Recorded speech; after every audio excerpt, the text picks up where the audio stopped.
the start of Acts, there is a big spiritual battle taking place where Satan is doing everything he can to stamp out the early church. And he's using three main tactics that he uses again and again and again. And so that's persecution, distraction, and corruption. And in Acts 5:17-32, we see Satan using persecution to try and shut up the church. So what happens is the high priest orders that all the apostles are rounded up and thrown into prison. But that night, an angel appears to them. He gets them out and he tells them, tomorrow, don't stop doing what you're doing. Get back to the temple and keep telling everybody about this new life you found.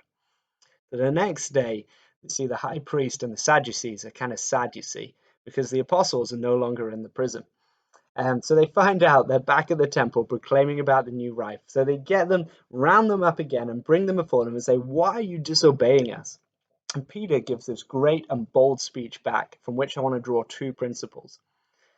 Peter says, which is right, to obey man or to obey God? You see, you killed Jesus, but God raised him to life, and he put him to the highest place, and now there is forgiveness of sins through Jesus.